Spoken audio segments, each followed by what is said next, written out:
الحمد لله رب العالمين والصلاة والسلام على سيد الأنبياء والمرسلين أما بعد فأعوذ بالله من الشيطان الرجيم بسم الله الرحمن الرحيم ألف لام ميم ذلك الكتاب لا ريب فيه هدى للمتقين الذين يؤمنون بالغيب ويقيمون الصلاة ومما رزقناهم ينفقون الذين آمنوا يؤمنون بالغيب ويقيمون الصلاة ومما رزقناهم ينفقون صدق الله العظيم وبلغنا رسوله النبي الكريم ونحن على ذلك لمن الشاهدين والشاكرين والحمد لله رب العالمين قال الله تبارك وتعالى في شان حبيبه صلى الله تعالى عليه وآله وسلم مخبرا وامرا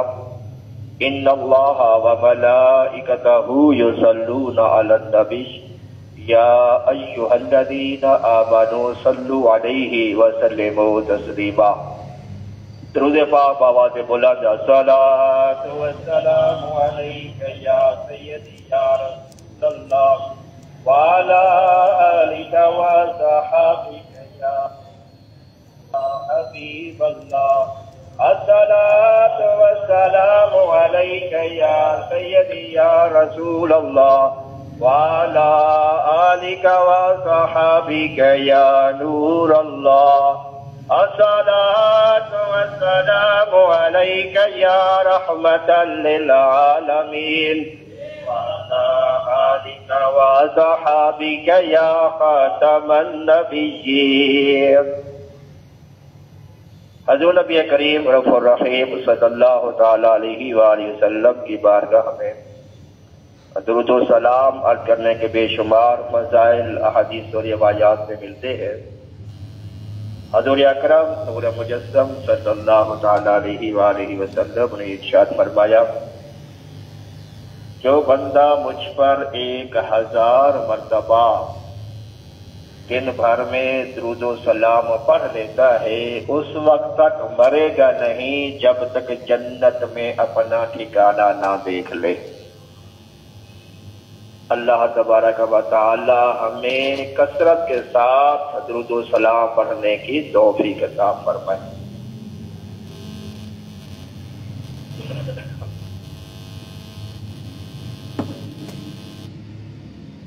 آج انشاءاللہ قرآن مجید فرقان حمید کے حوالے سے، ان کے فضائل و برکات کے حوالے سے، فضائل و مسائل کے حوالے سے انشاءاللہ کچھ بیان ہوگا، اور یہ قرآن پاک اللہ تبارک و تعالی نے عربی زبان میں نازل فرمایا، اور میرے آقا صلی اللہ تعالی علیہ وآلہ وسلم نے ارشاد فرمایا، اہل عرب سے 3 وجوہات کی بنا پر محبت کرو۔ ایک اس لیے کہ ان کی زبان عربی ہے، میری بھی زبان عربی ہے۔ اللہ نے جو کلام نازل فرمایا مجھ پر قرآن وہ بھی عربی میں ہے، اور فرمایا کل جب جنتی جنت میں ہوں گے تو ان کی زبان بھی وہاں پر عربی ہوگی، اور یہ عربی ایسی زبان ہے کہ اللہ تبارک و تعالیٰ کو بڑی ہی پسند ہے، پسند بھی کیوں نہ ہو کہ اس کے محبوب کی زبان ہے۔ اور عربی ایسی زبان ہے کہ مرنے کے بعد آٹومیٹک بندے کو آ جاتی ہے، اتنا ان پڑھ جاہل بھی ہو مرنے کے بعد جب قبر میں جاتا ہے تو عربی، کیونکہ سوالات عربی میں ہوتے ہیں، تو آٹومیٹکلی اللہ تعالیٰ ان کو عربی زبان عطا فرما دیتا ہے، اور وہ عربی سوالات جو فرشتے کرتے ہیں، من ربک ما دینک ما کنت تقول فی حق ھذا الرجل محمد صلی اللہ علیہ وسلم، یہ عربی میں جب سوال پوچھتے ہیں تو قبر والا اس کو سمجھتا ہے، پھر اس کا جواب دیتا ہے۔ یہ قرآن مجید فرقان حمید قرآن بنا ہے قراءت سے، یعنی پڑھی ہوئی چیز۔ پہلی تمام کتابیں اور طریقے کتابی شکل میں نازل ہوتے ہیں، اور قرآن کو اس لیے بھی قرآن کہتے ہیں کہ یہ سب سے زیادہ پڑھی جانے والی کتاب۔ اور پھر دوسری کی بات یہ ہے کہ اسے بار بار پڑھنے سے بھی دل اکتاتا نہیں ہے، تنگ نہیں آتا بندہ۔ اس کے ہر بار مطالعے سے کئی اسرار و رموز کھل جاتی ہے۔ یہ ایسا سمندر ہے کہ جس میں موتی جواہرات کبھی ختم ہی نہیں ہوتے، جتنی بار غور و فکر کیا جائے نئے نئے حالات اس پر ظاہر ہو جاتے ہیں۔ اور اس قرآن مجید کو نہ صرف اپنوں نے پڑھا بلکہ اسے غیروں نے، بیگانوں نے بھی پڑھا۔ ایک بار ایک رام چندر نے آریہ نسل سے، اس نے حضرت مولانا سید نعیم الدین مراد آبادی رحمۃ اللہ علیہ سے کہا کہ مجھے تمہارے قرآن کے 14 پارے زبانی یاد ہے۔ غیر مسلم نے سید نعیم الدین مراد آبادی سے کہا کہ مجھے تمہارے قرآن کے 14 پارے زبانی یاد ہے، کیا آپ کو ہماری وید میں سے کچھ یاد ہے؟ ہندو کی جو ایک وہ اپنے آپ کو مقدس کتاب کہتے ہیں، اس کے بارے میں اس نے پوچھا کیا ہماری کتابیں سے کچھ آپ کو یاد ہے، کچھ چیپٹر یاد ہے؟ تو نعیم الدین مراد آبادی رحمت اللہ علیہ نے فرمایا یہ تیرا کمال نہیں ہے کہ تجھے قرآن پاک کے 14 پارے یاد ہو گئے، یہ ہمارے قرآن کا اعجاز ہے، یہ ہمارے آقا کا معجزہ ہے کہ قرآن اپنوں غیروں کے سینوں میں بھی چلا جاتا ہے، اور یہ تمہاری کتاب وید کی کمزوری ہے، یہ غیروں کے پاس کہاں جمع ہونا تھا، یہ تو اپنے بھی اس کو یاد نہیں کر سکتے۔ یہ قرآن مجید کا اعجاز ہے کہ ایک 7 سال کا بچہ بھی اس کو مکمل حفظ اور یاد کر لیتا ہے۔ اور قرآن قرن سے بنا ہے جس کا معنی ہے ملنا اور ساتھ رہنا۔ قرآن قرن اس لیے سے بنا ہے کہ یہ قرآن مومن کو مومن سے ملاتا ہے، ہر وقت مومن کے ساتھ رہتا ہے، بچپن میں، جوانی میں، بڑھاپے میں، گھر میں، بازار میں، مسجد میں، سفر میں، حضر میں، قبر میں، حشر میں، ہر وقت قرآن بندہ مومن کے ساتھ ہوتا ہے۔ اسی لیے میرے آقا صلی اللہ تعالی علیہ وآلہ وسلم ارشاد فرماتے ہیں کہ جب کسی پر سکرات موت کا عالم طاری ہو، جس کا آخری وقت آ جائے، فرمایا اس کے پاس سورۃ یاسین کی تلاوت کیا کرو، اس کے لیے آسانی پیدا کر دی جائے گی۔ یعنی اب مردوں کے پاس سورۃ یاسین پڑھا کرو۔ اور میرے آقا فرمایا سورۃ الملک قبر میں مردے کی شفاعت کرتی ہے۔ تو ملک پڑھنے والا جب دنیا سے جاتا ہے تو قبر اس کو، قبر کے اندر تو ملک جو ہے اس کو اللہ کے عذاب سے بچاتی ہے۔ اگر کہیں سے قبر کے اندر عذاب آ رہا ہوتا تو یہ رکاوٹ اور آڑ بن جاتی ہے۔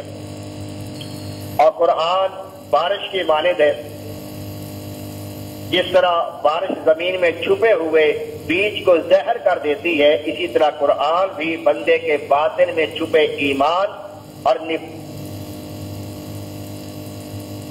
نفاق اور کفر کو زہر کر دیتا ہے۔ قرآن کے نزول سے پہلے عمر بن خطاب اور عمر بن حشام، یعنی عمر فاروق اور ابو جہل میں کوئی فرق محسوس نہیں ہوتا تھا۔ قرآن کے نزول کے بعد پتہ لگا کہ یہ عمر بن خطاب جو ہے یہ فاروق اعظم ہے، عمر بن حشام جو ہے یہ ابو جہل ہے۔ اسی طرح جب قرآن نازل ہوا تو اس نے مسلمانوں کو آپس میں جوڑ دیا، اور اللہ تعالی نے ان کو یکجا کرنے کے بعد فرمایا سماکم المسلمین، اللہ نے تمہارا نام مسلمان رکھا۔ اور جیسے شہد مختلف باغوں کے مختلف پھولوں کا رس جمع کرتی ہے، پھر ان رسوں کو جب وہ جمع کرنے کے بعد سرکار کی باغ میں جو سلام کے نذرانے پیش کرتی ہے تو وہ شہد بن جاتا ہے۔ اور شہد کے بارے میں اللہ تعالیٰ فرماتا ہے اس کے اندر ہر بیماری کا علاج ہے، اس کے اندر شفا ہے۔ شہد جو ہے یہ قرآن مجید دو طریقوں سے نازل کیا گیا۔ پہلا طریقہ کہ جبریل امین علیہ السلام وحی لے کر نازل ہوتے تھے اور آ کر حضور صلی اللہ علیہ وسلم کو سناتے تھے، یہ نزول قرآن بذریعہ قاصد تھا۔ دوسرا طریقہ بلا واسطہ تھا، یعنی جس میں جبرائیل کا بھی وسیلہ نہیں تھا، ڈائریکٹ اللہ تعالیٰ نے اپنے محبوب کو قرآن کی آیات جو ہے وہ عطا فرمائی، جیسے شب معراج بغیر وسیلہ جبرائیل کے، بغیر واسطہ جبرائیل کے اللہ نے نماز کا حکم اپنے محبوب کو عطا فرمایا۔ اس سورۃ بقرہ کی جو آخری آیات ہے وہ بھی معراج کی رات اللہ تعالیٰ نے آپ کو عطا فرمائی۔ اور قرآن مجید جیسے پہلے صحیفے آتے تھے، لکھے ہوئے آتے تھے، ریٹن میں آتے تھے، لیکن قرآن مجید اللہ نے لکھ کر نہیں بھیجا بلکہ یہ پڑھا ہوا نازل کیا گیا ہے۔ لکھنے اور بولنے میں بڑا فرق ہے۔ مثال کے طور پر ایک شخص نے لکھا تم دلی جاؤ گے، اب اس نے ایک جملہ لکھ دیا تم دلی جاؤ گے۔ اب یہ ہمارے سامنے جملہ آ تو گیا لیکن اس کا مقصد پتہ نہیں لگتا۔ اب اس ایک جملے کے اندر کئی مطلب ہو سکتے ہیں۔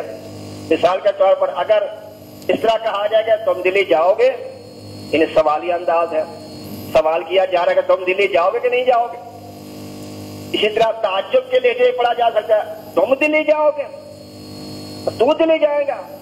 تعجب کے لحاظ سے جملہ وہی ہے لیکن اس کا انداز بدلنے سے اس کا حکم بدل جائے گا۔ اسی طرح سیدنا ابراہیم علیہ السلام کا واقعہ قرآن مجید میں موجود ہے۔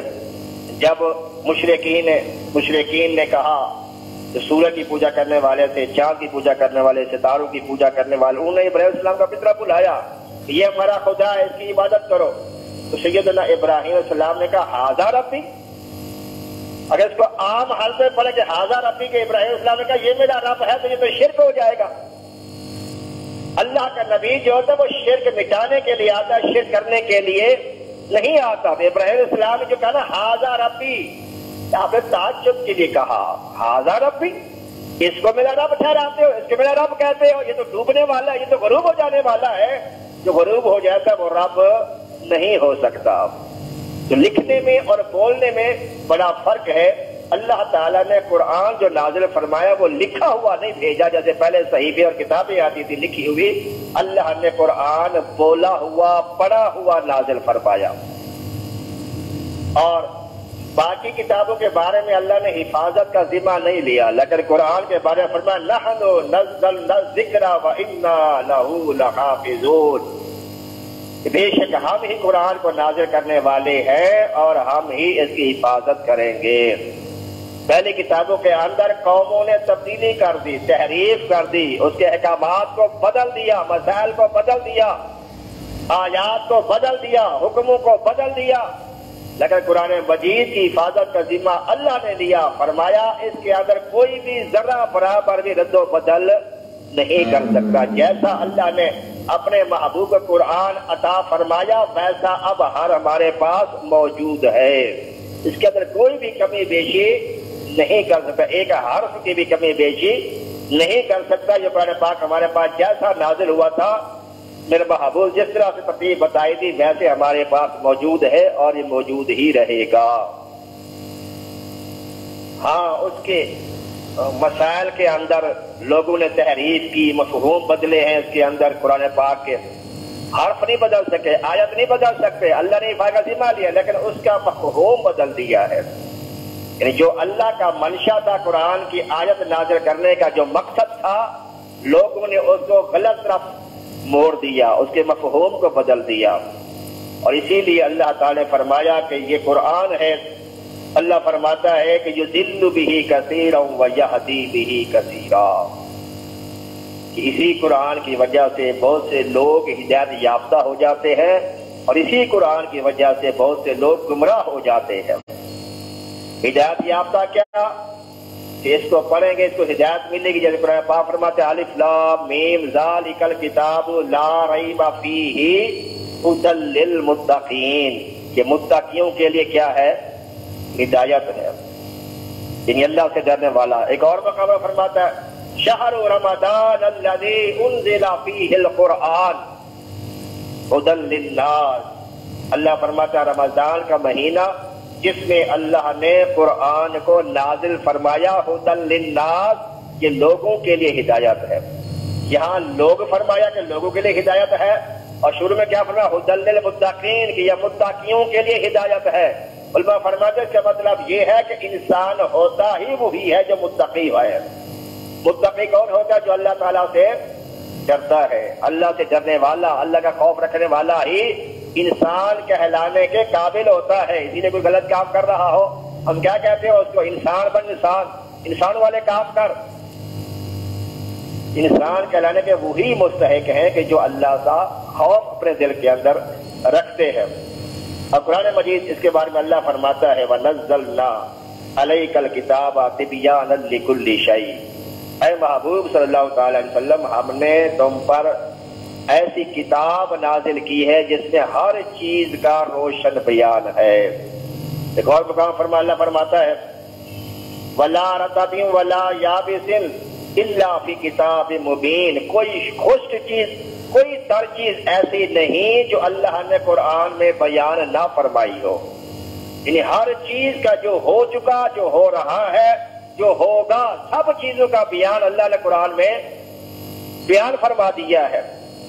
اور یہی قرآن ہے جس کے بارے میں اللہ فرماتے ہیں الرحمن علم القرآن خلق الانسان علمہ البیان. اللہ فرماتا ہے میری وہ ذات ہے کہ میں نے انسانیت کی جان محمد صلی اللہ علیہ وسلم کو پیدا کیا اور اس کو قرآن کا علم عطا فرما دیا.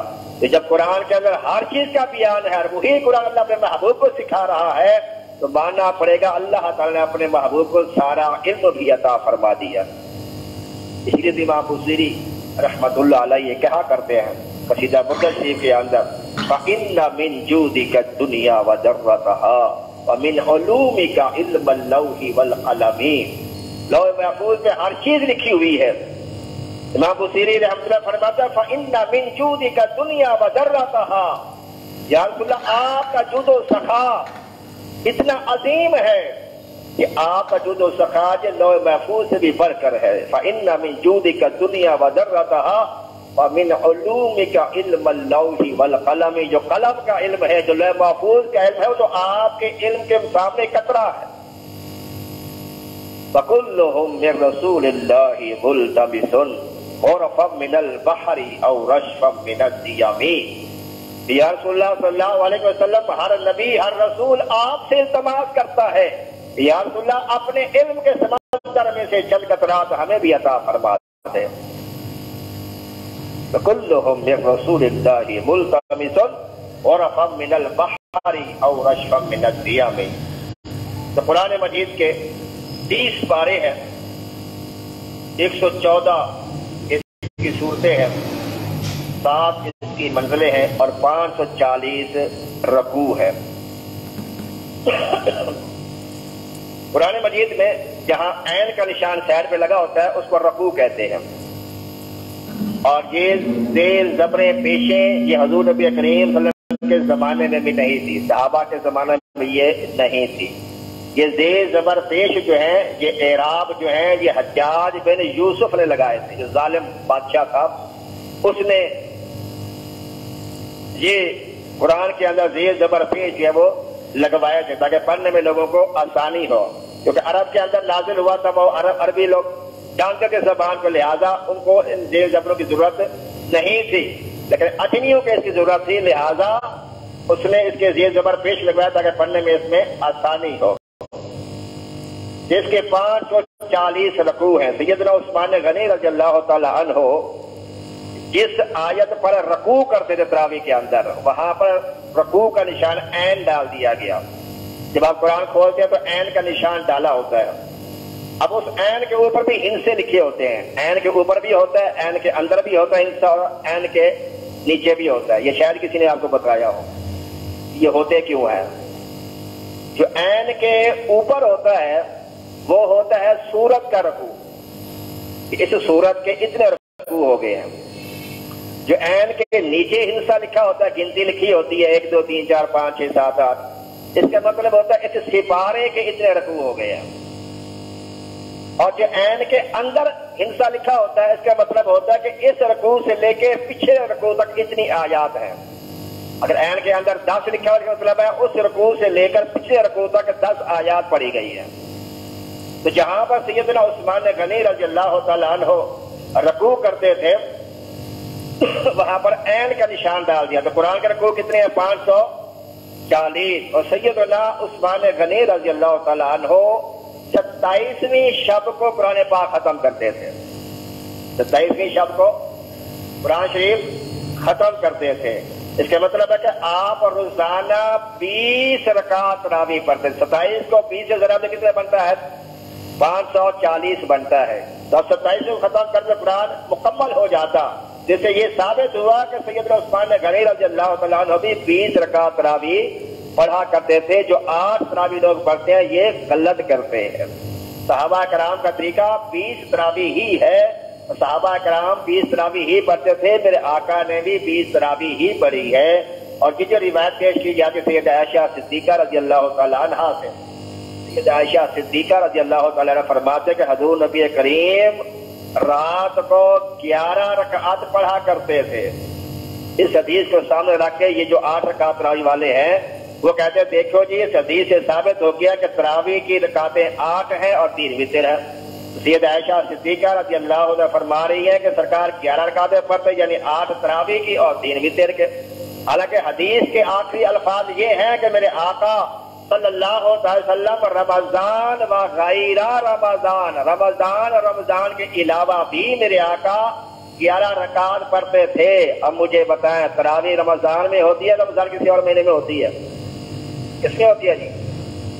رمضان میں تراویح ہوتی ہے نا۔ اور سید عائشہ صدیقہ فرما رہی ہیں رضی اللہ تعالیٰ عنہ کہ آقا صلی اللہ علیہ وسلم رات کو رمضان میں اور رمضان غیر رمضان، رمضان کے علاوہ بھی 11 رکعت پڑھتے تھے۔ تو وہ تراویح نہیں پڑھتے تھے بلکہ 8 رکعت آپ تہجد کی نماز پڑھتے تھے اور 3 آپ وتر پڑھا کرتے تھے۔ آپ کو یہ سنت ہے کہ وتر جو ہے یہ تہجد کے ساتھ پڑھے جائیں، مستحب ہے یہ، اس کا جو ثواب زیادہ ہے۔ تو میرے آقا کی یہ سنت بھی ہے کہ آپ وتروں کے ساتھ تہجد کے ساتھ جو وتر پڑھا کرتے تھے میرے آقا، یعنی 8 رکعت تہجد کے ہوتے تھے اور 3 رکعت وتروں کے ہوتے تھے، اس طرح 11 رکعت۔ میرے آقا بھی 20 رکعت ہی پڑھا کرتے تھے تراویح کے جو ہے۔ بہرحال تو یہ قرآن مجید جو ہے یہ اللہ تبارک و تعالیٰ نے اپنے محبوب پر نازل فرمایا۔ تو اس کے 540 رکوع ہے اور 7 اس کی منزلیں ہیں اور تقریباً 6666 آیات ہیں، تقریباً 8643 8643 کلمات ہیں اور تقریباً 3,23,760 حروف ہیں۔ اس میں قرآن مجید میں کل 14 سجدے ہیں جنہیں سجدہ تلاوت کہا جاتا ہے۔ ہم نے دیکھا قرآن پاک ایک سائڈ پہ لکھا ہوتا ہے السجدہ، تو وہ آیت کوئی بندہ پڑھے یا کوئی اس آیت کو سنے اس پر سجدہ کرنا واجب ہو جاتا ہے۔ وضو ہے تو اسی وقت کر لے، وقت مکروہ نہیں ہے تو اسی وقت سجدہ کر لے۔ اگر وضو نہیں ہے تو جتنا جلدی ہو سکے سجدہ تلاوت کو ادا کرے۔ اگر سجدہ تلاوت ادا نہیں کرے گا تو وہ گناہگار ہوگا، کیونکہ یہ سجدہ کرنا کیا ہے؟ واجب ہے۔ پڑھنے والے پر بھی اور سننے والے پر بھی سجدہ کرنا کیا ہے؟ واجب ہے۔ پہلا سجدہ جو ہے یہ 9ویں پارے میں آتا ہے اور آخری 2 سجدے جو ہیں وہ 3رے پارے میں آتے ہیں۔ 9ویں میں آتا ہے، پھر 13ویں میں آتا ہے، پھر 14 15 ملا کے پورے قرآن مجید میں 14 سجدے ہیں اور جب یہ آیت پڑھی جائے یا سنی جائے تو سجدہ کرنا واجب ہو جاتا ہے۔ اور علماء فرماتا ہے جو بندہ 14 آیات سجدہ تلاوت کرنے کے بعد 14 سجدے کرے اور اس کے بعد جو بھی دعا مانگے اللہ تعالیٰ اس کی دعا کو قبول فرماتا ہے۔ اس کا طریقہ کیا ہے؟ کھڑے ہو کر کرنا افضل ہے، بیٹھ کر بھی کیا جا سکتا ہے۔ نیت کرے کہ سجدہ تلاوت کی نیت کرتا ہو، اللہ اکبر کہتا ہوا سجدے میں جائے، اس میں ہاتھ اٹھانا بھی نہیں ہوتا، کانوں پہ جیسے ہاتھ اٹھاتے ایسا نہیں کرنا۔ تو اللہ اکبر کی نیت کے بعد اللہ اکبر کہتے ہیں سجدے میں جانا ہے، 3 دفعہ سبحان ربی الاعلیٰ سبحان ربی الاعلیٰ سبحان ربی الاعلیٰ یہ پڑھے۔ اگر یہ دعا آتی تو اور اچھا ہے، سبحان ربینا ان کان وعد ربینا لمفعولا، سجدے کے اندر یہ پڑھ لے۔ اگر یہ نہیں آتی پھر سبحان ربی الاعلیٰ 3 دفعہ پڑھ کے اللہ اکبر کہہ کے کھڑا ہو جائے، یہ اس کا ایک سجدہ تلاوت مکمل ہو گیا۔ اس سے سلام پھیرنا بھی نہیں ہوتا، ہاتھ اٹھانا بھی نہیں ہوتا، اور سلام پھیرنا بھی سجدہ تلاوت میں نہیں ہوتا۔ یہ سجدہ تلاوت کا طریقہ ہے۔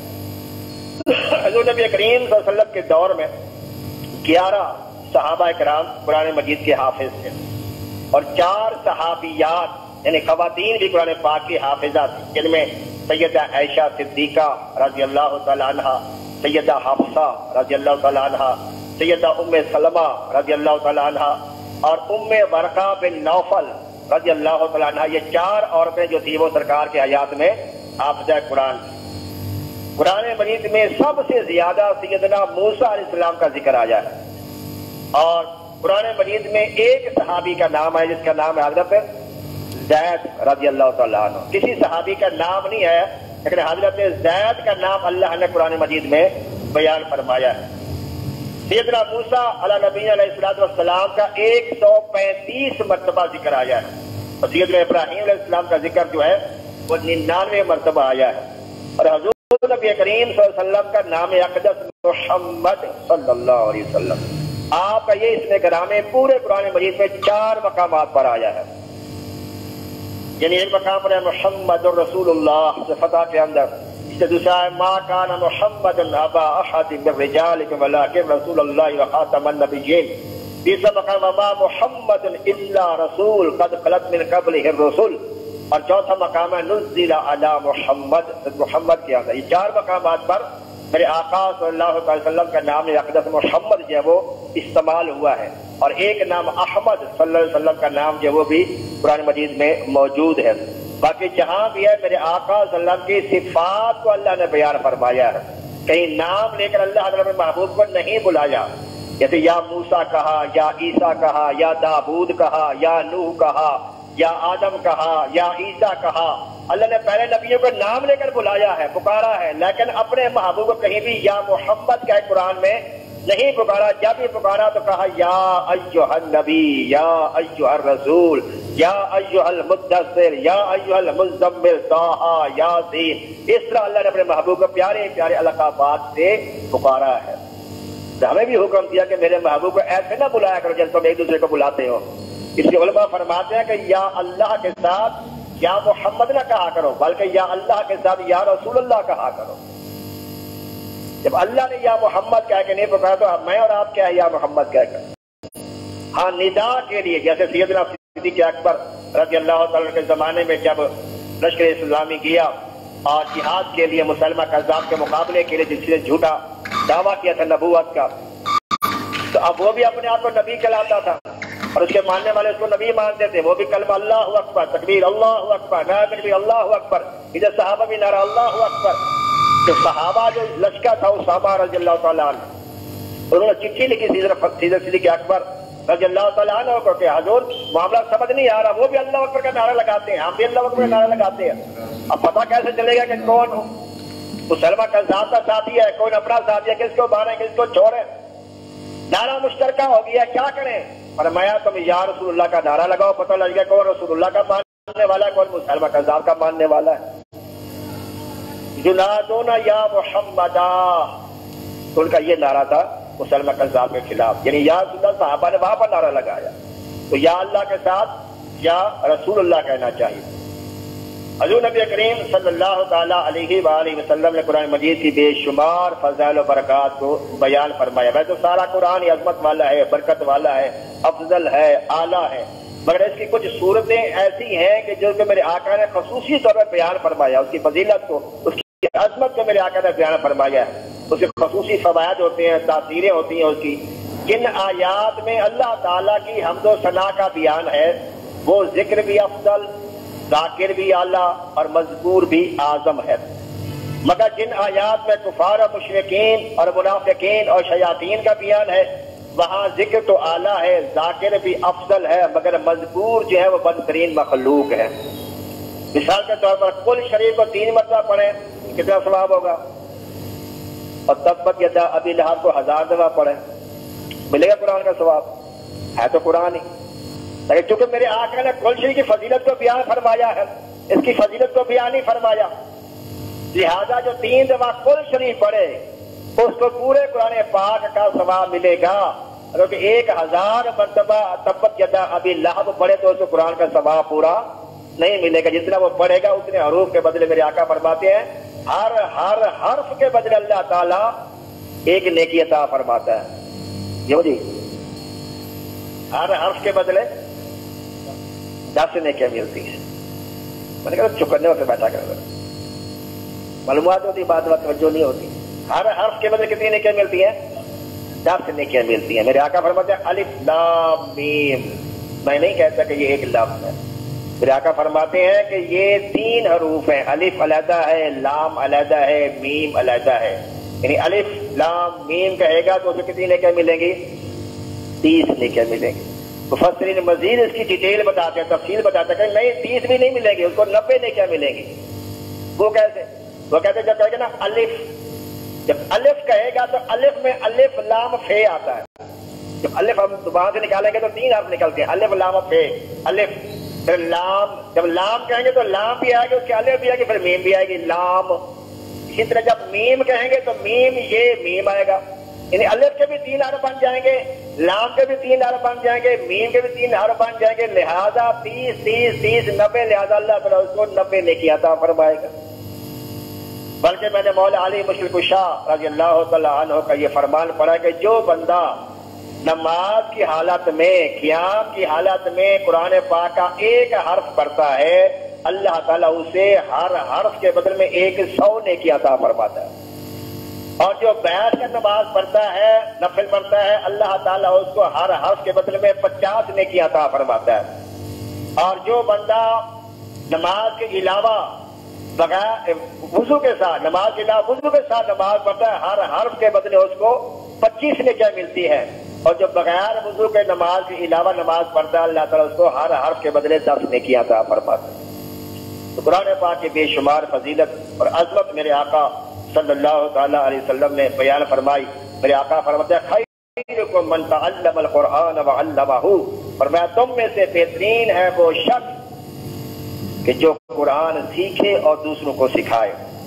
میرے آقا صلی اللہ تعالیٰ علیہ وسلم کے بارگاہ میں ایک مرتبہ ایک جنازہ لایا گیا، اور میرے آقا صلی اللہ علیہ وسلم کا یہ طریقہ مبارکہ ہوتا تھا کہ آپ پہلے پوچھتے تھے کہ اس پر کوئی قرضہ تو نہیں ہے، اگر میت پہ قرضہ ہوتا تو میرے آقا جنازہ نہیں پڑھاتے تھے، وہ محروم رہ جاتا تھا۔ یہ ہماری تعلیم کے لیے آپ نہیں پڑھاتے تاکہ پتہ لگے کہ قرض کتنی اہمیت ہے۔ قرض لیا ہے تو اس کو فوری طور پر جہاں تک ممکن ہو سکے اس کو ادا کرو، قرضہ دبا کر نہ بیٹھ جاؤ۔ اس لیے میرے آقا اس کا جنازہ نہیں پڑھاتے تھے جس کے ذمہ کوئی قرضہ ہوتا میت کے۔ ایک شخص کا جنازہ لایا گیا تو اس پر 200 درہم کا قرضہ تھا۔ میرے آقا سے عرض کیا کہ میرے آقا فرمایا تم ہی جنازہ پڑھ لو، میں تو نہیں پڑھاؤں گا۔ میرے آقا پیچھے ہٹنے لگے تو اللہ نے جبرائیل امین علیہ السلام کو بھیجا۔ جبرائیل نے عرض کی یا رسول اللہ، اللہ تعالیٰ فرماتا ہے محبوب آپ اس کا جنازہ پڑھا دیں، جبرائیل کے ذریعے اس کا قرض میں ادا کر دیتا ہوں۔ میرے آقا نے جنازہ پڑھا دیا۔ جنازہ پڑھانے کے بعد جبرائیل سے پوچھا کہ اس کو یہ مقام کیسے ملا؟ تو انہوں نے عرض کیا یا رسول اللہ یہ روزانہ 200 مرتبہ، کتنی مرتبہ جی؟ 200 مرتبہ کل شریف پڑھتا ہے، آج یہی اس کے کام آ گیا۔ وہ کل کر رہا ہے، کل پڑھ رہا ہے، اس کو بخشش ہو رہی ہے، اور آج کا مولوی فتوے لگا رہا ہے کہ کل کہاں سے آ گیا؟ جی کل کی وجہ سے 200 کل ہی پڑھے ہیں نا، کل شریف پڑھا، کہتے کل کہاں ہے؟ قرآن مجید میں ہے بھائی، کہاں نہیں ہے؟ قل یا ایھا الکافرون قل هو اللہ احد قل اعوذ برب الفلق قل اعوذ برب الناس، کہاں کل اللہ نے فرمایا ہے؟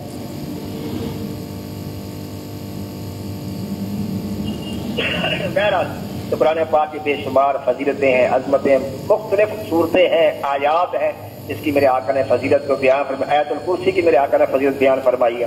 کہ آیت الکرسی کی بڑی فضیلت ہے، خاص طور پر نماز کے بعد، فرض نماز کے فوراً بعد جو آیت الکرسی پڑھتا ہے، تو آقا فرماتے ہیں اس کے اور موت کے درمیان کوئی فاصلہ نہیں کہ وہ مرتے ہی جنت میں داخل کر دیا جاتا ہے۔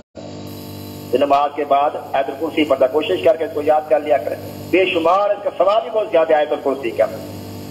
اللہ لا الہ الا هو الحی القیوم لا تأخذه سنة ولا نوم له ما في السماوات وما في الارض من ذا الذي يشفع عنده الا باذنه يعلم ما بين ايديهم وما خلفهم ولا يحيطون بشيء من علمه الا بما شاء وسع كرسيه السماوات والارض ولا يؤوده حفظهما وهو العلي العظيم۔